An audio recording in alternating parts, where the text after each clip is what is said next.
The Picture of Dorian Gray by Oscar Wilde. Chapter 15. That evening at 8:30, exquisitely dressed and wearing a large buttonhole of Parma violets, Dorian Gray was ushered into Lady Narborough's drawing-room by bowing servants. His forehead was throbbing with maddened nerves, and he felt wildly excited. But his manner, as he bent over his hostess's hand, was as easy and graceful as ever. Perhaps one never seems so much at one's ease as when one has to play a part. Certainly no one looking at Dorian Gray that night could have believed that he had passed through a tragedy as horrible as any tragedy of our age. Those finely shaped fingers could never have clutched a knife for sin. Nor those smiling lips have cried out on God and goodness. He himself could not help wondering at the calm of his demeanor, and for a moment felt keenly the terrible pleasure of a double life. It was a small party, got up rather in a hurry by Lady Narborough, who was a very clever woman, with what Lord Henry used to describe as the remains of really remarkable ugliness. She had proved an excellent wife for one of our most tedious ambassadors, and having buried her husband properly in a marble mausoleum, which she had herself designed, and married off her daughters to some rich, rather elderly men, she devoted herself now to the pleasures of French fiction, French cookery, and French esprit when she could get it. Dorian was one of her especial favorites, and she always told him that she was extremely glad she had not met him in early life. "I know, my dear, I should have fallen madly in love with you," she used to say, "and thrown my bonnet right over the mills for your sake. It is most fortunate that you were not thought of at the time. As it was, our bonnets were not so unbecoming, and the mills were so occupied in trying to raise the wind that I never had even a flirtation with anybody. However, that was all Narborough's fault. He was dreadfully short-sighted, and there is no pleasure in taking in a husband who never sees anything." Her guests this evening were rather tedious. The fact was, as she explained to Dorian behind a very shabby fan, one of her married daughters had come up quite suddenly to stay with her, and, to make matters worse, had actually brought her husband with her. "I think it is most unkind of her, my dear," she whispered. "Of course I go and stay with them every summer after I come from Hamburg, but then an old woman like me must have fresh air sometimes. And besides, I really wake them up. You don't know what an existence they lead down there. It is pure unadulterated country life. They get up early, because they have so much to do, and go to bed early, because they have so little to think about. There has not been a scandal in the neighborhood since the time of Queen Elizabeth, and consequently they all fall asleep after dinner. You shan't sit next to either of them. You shall sit by me and amuse me." Dorian murmured a graceful compliment and looked round the room. Yes, it was certainly a tedious party. Two of the people he had never seen before, and the others consisted of Ernest Harrowden, one of those middle-aged mediocrities so common in London clubs, who have no enemies, but are thoroughly disliked by their friends. Lady Ruxton, an overdressed woman of 47 with a hooked nose, who was always trying to get herself compromised, but was so peculiarly plain that, to her great disappointment, no one would ever believe anything against her. Mrs. Erlynne, a pushing nobody with a delightful lisp and Venetian red hair. Lady Alice Chapman, his hostess's daughter, a dowdy dull girl with one of those characteristic British faces that, once seen, are never remembered, and her husband, a red-cheeked, white-whiskered creature who, like so many of his class, was under the impression that inordinate joviality can atone for an entire lack of ideas. He was rather sorry he had come, till Lady Narborough, looking at the great ormolu gilt clock that sprawled in gaudy curves on the mauve-draped mantel-shelf, exclaimed, "How horrid of Harry Wotton to be so late! I sent round to him this morning on chance, and he promised faithfully not to disappoint me." It was some consolation that Harry was to be there, and when the door opened and he heard his slow, musical voice lending charm to some insincere apology, he ceased to feel bored. But at dinner he could not eat anything. Plate after plate went away untasted. Lady Narborough kept scolding him for what she called an insult to poor Adolphe, who invented the menu specially for you. and now and then Lord Henry looked across at him, wondering at his silence and abstracted manner. From time to time the butler filled his glass with champagne. He drank eagerly, and his thirst seemed to increase. "Dorian," said Lord Henry at last, as the chaud-froid was being handed round. "What is the matter with you tonight? You are quite out of sorts." "I believe he is in love," cried Lady Narborough, "and that he is afraid to tell me for fear I should be jealous. He is quite right. I certainly should." "Dear Lady Narborough," murmured Dorian, smiling, "I have not been in love for a whole week. Not, in fact, since Madame de Ferrol left town." "How you men can fall in love with that woman!" exclaimed the old lady. "I really cannot understand it." "It is simply because she remembers you when you were a little girl, Lady Narborough," said Lord Henry. "She is the one link between us and your short frocks." "She does not remember my short frocks at all, Lord Henry, but I remember her very well at Vienna 30 years ago. And how décolletée she was then." "She is still décolletée," he answered, taking an olive in his long fingers. "And when she is in a very smart gown, she looks like an édition de luxe of a bad French novel. She is really wonderful, and full of surprises. Her capacity for family affection is extraordinary. When her third husband died, her hair turned quite gold from grief." "How can you, Harry?" cried Dorian. "It is a most romantic explanation," laughed the hostess. "But her third husband, Lord Henry, you don't mean to say Ferrol is the fourth?" "Certainly, Lady Narborough." "I don't believe a word of it." "Well, ask Mr. Gray. He is one of her most intimate friends." "Is it true, Mr. Gray?" "She assures me so, Lady Narborough," said Dorian.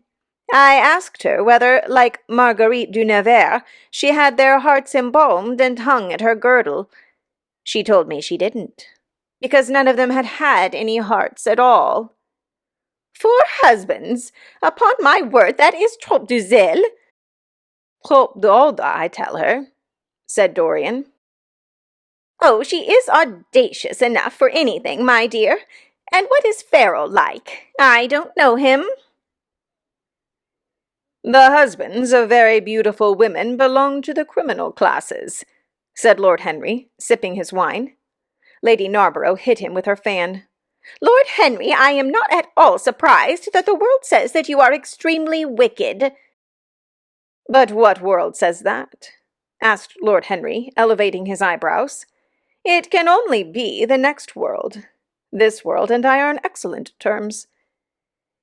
"Everybody I know says you are very wicked," cried the old lady, shaking her head.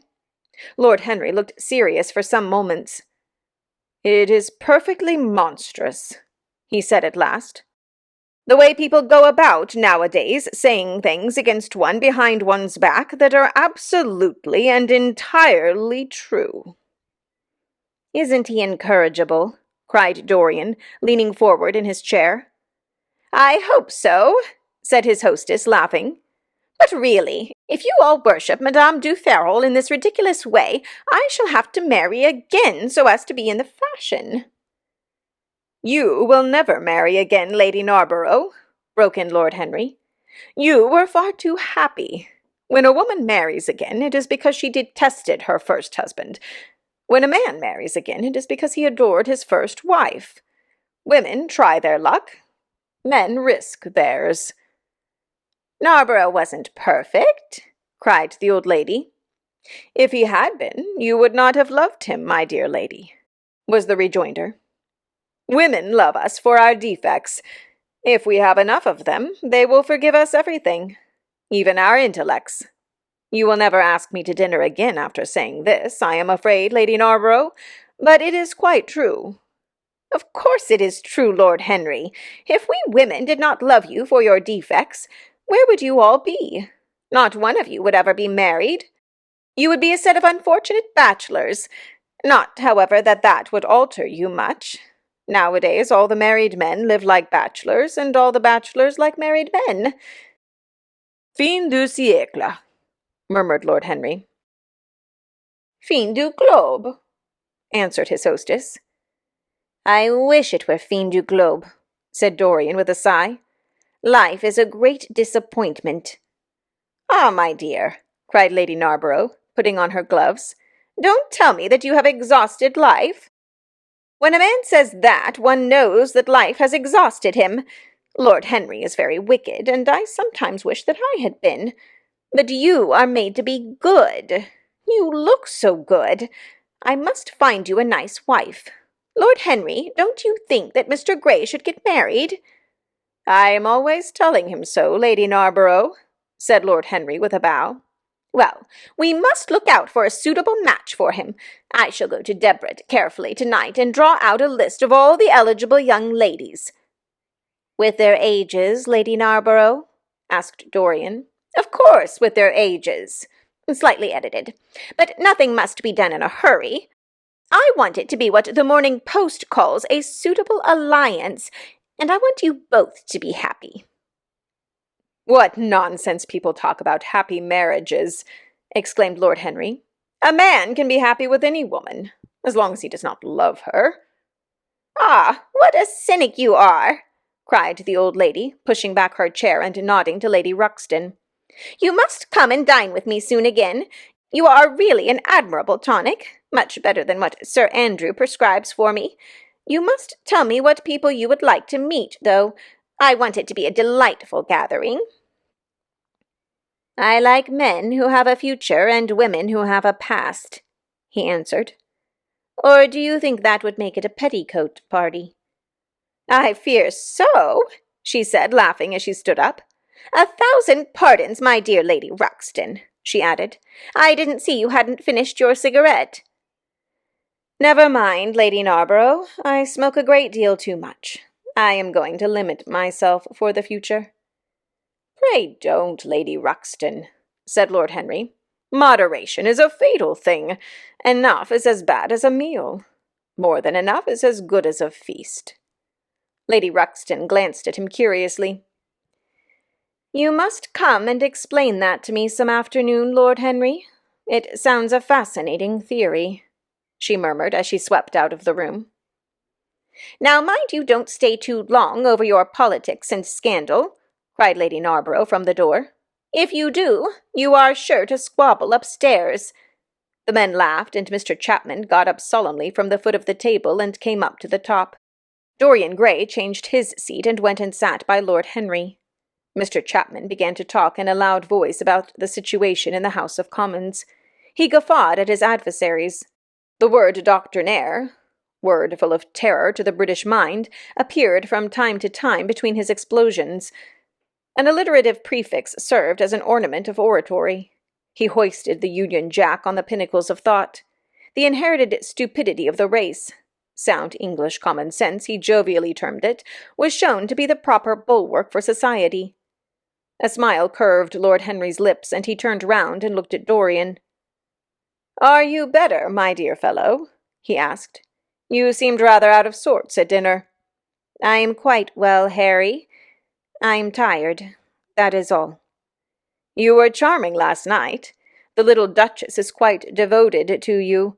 She tells me she is going down to Selby." "She has promised to come on the 20th. "Is Monmouth to be there too?" "Oh, yes, Harry." "He bores me dreadfully, almost as much as he bores her. She is very clever. Too clever for a woman. She lacks the indefinable charm of weakness. It is the feet of clay that make the gold of the image precious. Her feet are very pretty, but they are not feet of clay. White porcelain feet, if you like. They have been through the fire, and what fire does not destroy, it hardens. She has had experiences." "How long has she been married?" asked Dorian. "An eternity, she tells me. I believe, according to the peerage, it is 10 years. But 10 years with Monmouth must have been like eternity, with time thrown in. Who else is coming?" "Oh, the Willoughbys, Lord Rugby and his wife, our hostess, Geoffrey Closton, the usual set. I have asked Lord Grotrian." "I like him," said Lord Henry. "A great many people don't, but I find him charming. He atones for being occasionally somewhat overdressed by being always absolutely overeducated. He is a very modern type." "I don't know if he will be able to come, Harry. He may have to go to Monte Carlo with his father." "Ah, what a nuisance people's people are. Try and make him come. By the way, Dorian, you ran off very early last night. You left before 11.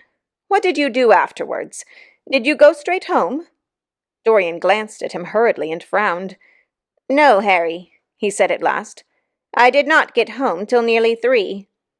"Did you go to the club?" "Yes," he answered. Then he bit his lip.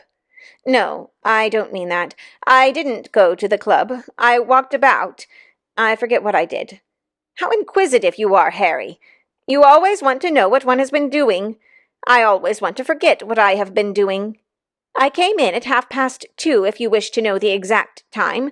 I had left my latchkey at home, and my servant had to let me in. If you want any corroborative evidence on the subject, you can ask him." Lord Henry shrugged his shoulders. "My dear fellow, as if I cared. Let us go up to the drawing-room. No sherry, thank you, Mr. Chapman." "Something has happened to you, Dorian. Tell me what it is. You are not yourself tonight." "Don't mind me, Harry. I am irritable and out of temper. I shall come round and see you tomorrow or next day. Make my excuses to Lady Narborough. I shan't go upstairs. I shall go home. I must go home." "All right, Dorian. I dare say I shall see you tomorrow at tea-time. The Duchess is coming." "I will try to be there, Harry," he said, leaving the room. As he drove back to his own house, he was conscious that the sense of terror he thought he had strangled had come back to him. Lord Henry's casual questioning had made him lose his nerves for the moment, and he wanted his nerves still. Things that were dangerous had to be destroyed. He winced. He hated the idea of even touching them. Yet it had to be done. He realized that, and when he had locked the door of his library, he opened the secret press into which he had thrust Basil Hallward's coat and bag. A huge fire was blazing. He piled another log on it. The smell of the singeing clothes and burning leather was horrible.